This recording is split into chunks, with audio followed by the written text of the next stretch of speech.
All right, we are back once again. Thanks, guys, for joining. This is my follow-up review to the Fitbit Versa.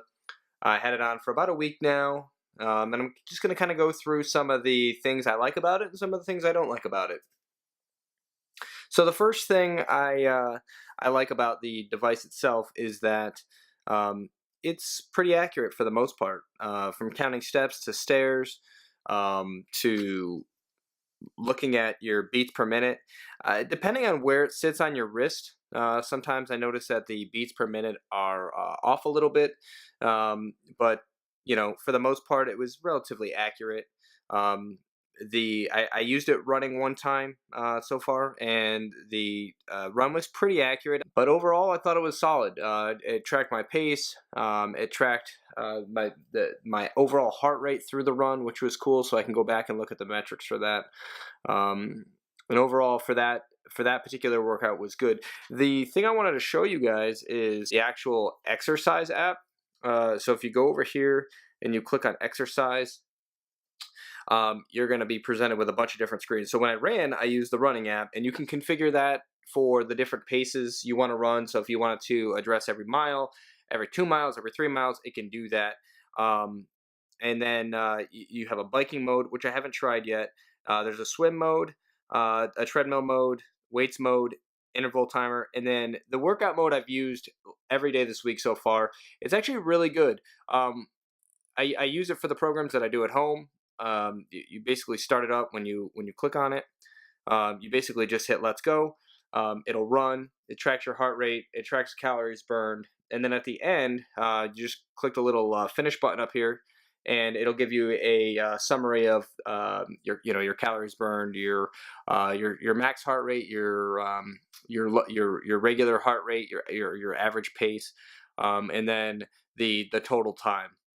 So I thought that was pretty cool. I've been using it for exercise just because it's super cold outside and I haven't been able to get outside. But overall, I've been really happy with the device. Um, I haven't used the music app on it just because it's for loading music on your device. So um, I haven't really tested any of that. The weather app is pretty decent. I mean, if you don't want to pull your phone out and look at it, I took some of the default apps off just because I didn't need them. I think it came with the Strava app, so I removed that. The leaderboard app is one I'd recommend checking out if you're into Fitbit and you use Fitbit with friends. The leaderboard app is cool, so you don't have to pull out the app on your phone and actually look who's in first place or any of that. It'll kind of give you the stats right there, which is pretty neat. There are customizable watch faces, which is nice. So I use this app or this watch face. This is a Fitbit watch face, so it was free. The nice thing I like about this, I don't know if you could see that, but basically it gives you your steps, your calories, and your beats per minute. I mean, they all do that. This one does it on the screen. The layered one that comes default, you actually have to tap the screen every time you want to see the individual metrics for each one. I like to see it, so I don't have to tap. I could just lift my wrist while I'm working out and say, okay, this is what I have, and I go from there. So I really like this watch face, and they're all customizable too. So if you don't like blue, you can pick red, pink, yellow, orange. They're all pretty customizable. There's also watch faces you have to watch out for because they charge for them, so you may like one that's on the marketplace, but you don't want to you don't want to purchase it. So just be careful of that. It'll tell you in the description actually when you download it to the device itself. But overall, it's pretty comfortable. Wearing it during the day.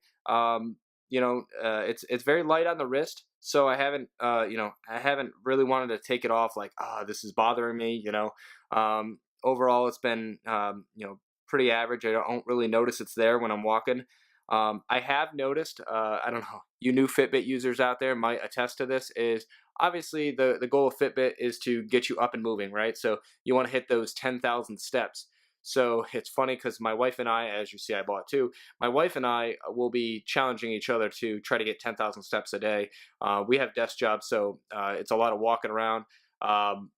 For us, but it's just funny because you're at night, you see yourself like jogging in place to try to get your 10,000 steps. So it is doing what it's meant to do, right? It's allowing us to to look at ourselves and say, man, I'm not moving enough. Let me get out there and start to get moving.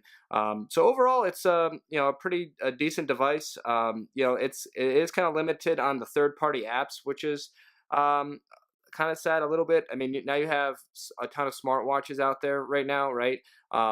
Some are crossed between fitness trackers and just smartwatches. This has some smartwatchy features that pair with your phone. So you can get, I have Android, so you can get Google Hangout notifications on here, or you can choose to get text messages, really whatever you prefer. Um, to have show up. I think you could select the default in the beginning.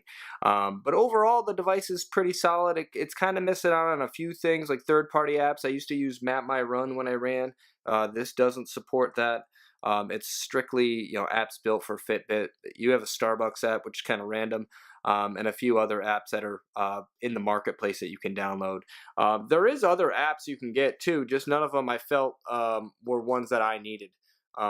You may be different, so definitely check it out. You could download the app now, and go look at what apps are available before you go ahead and purchase a device like this. Now there's a ton of Fitbits out there. I just chose to use this one because I wanted the watch version. I do want to show this quick. So I bought my daughter this Fitbit right here. This is a pretty cool Fitbit. The only thing I don't like, so it is a kid's Fitbit. They don't actually get an account. So this Fitbit doesn't pair with a tablet or anything else. It actually pairs with your device. So if you're gonna buy your child the Fitbit, just know going in that this is going to pair with your device, meaning that you have to go into the app, your Fitbit app. You create a family account, and you can only do that with the kids Fitbit. It doesn't let you do it with just the adult versions. But you go in and you create a family account, and then you can switch to your kids Fitbit app, and then you can sync this device with it, which is kind of annoying because obviously when you have your regular Fitbit, it's always syncing all day. So I have to remember to go in and sync my daughter's Fitbit for her so she can see what badges she got for that day or that week. It's not like the end of the world. It's just kind of annoying because it doesn't auto sync. You actually have to go in and say sync with that device, and then you have to resync the device you were wearing. So just a note for that. But the cool thing is she likes being part of the list. She only shows up on my friends list. So when we're competing as a family, she could see that, but she actually doesn't have an account, so she doesn't sign into anything. I know a lot of people were asking, hey, why don't I just get my kid a Charge HR or a Charge 3? They're the same. They're like the same price. They're $10 more for the Charge 3, and it has heart rate built in. The difference is this is for kids under the age of 13. Okay, so you don't actually create an account. I guess for legal reasons they can't do that. So these are for the younger kids. And if they get into Fitbit, you know what? Go buy them a new one once it's worth it. Otherwise, this is a good choice, I think. I think it's splash resistant. It's not waterproof like the other ones, which is kind of I guess a drawback. I mean, they're kids, right? They get in water, they get in mud. It would be great if this was waterproof. Maybe the next version of this will get waterproof, waterproofing added. But just a heads up that this is not waterproof. It's just splash resistant. But yeah, I just wanted to talk about that real quick, in case anybody who's looking to get one for their family wants to get one for their kids. Really the only drawback is that you have to kind of pair it each time you want to use it. So that's kind of it for the kids Fitbit. So I wanted just to make a short video on this, just talk about what I thought for the first week using it. So far it's been great. Like I said, it's minimalistic. I haven't really noticed it on my wrist while using it. Otherwise it's been pretty solid. The battery life on this device is actually really good. You can get about 5 days without charging it. I know some of us like to charge them every night, which is fine. But I decided to see how long the battery life would last on this. I got about 4 to 5 days on it, and I say 4 to 5 because at the end of day 4 I was like at 40%. So day 5, I could have made it all night. There's no way I was going to use 30% to 40% battery life in one day. So it really just depends on how often you're playing with the screen and you're checking things and you're messing around. But just for, I think once you actually wear it for a week or two and you're using it, you won't be checking the screen. You'll be using it as a normal watch and to check your steps. So you can expect 4 to 5 days battery life on this, which is really solid for a smartwatch and a Fitbit or and a tracker. Um, but otherwise, yeah, pretty impressed with it. Guys, go check it out. I think they're on sale right now for like 179. So, if you're in the market for a new watch or tracker, definitely check this out. It's not a bad price point. The comparable, Android smartwatches, if you're looking for a smartwatch, um, the base is around $200. This is 179. So to get the tracking, the connected GPS for exercising and running, this might be a little bit of a better buy depending on what you're looking for. This is more for fitness, not less for being a connected smart device. It does have some smart features, but again, it is not necessarily just a smart watch. It's a tracker watch with some smart features. So just keep that in mind. So yeah, definitely subscribe. Comment down below if you liked the video or if you hated it. I definitely like to know as I create new content. But thank you guys for watching this video, and I'll see you next time. Peace.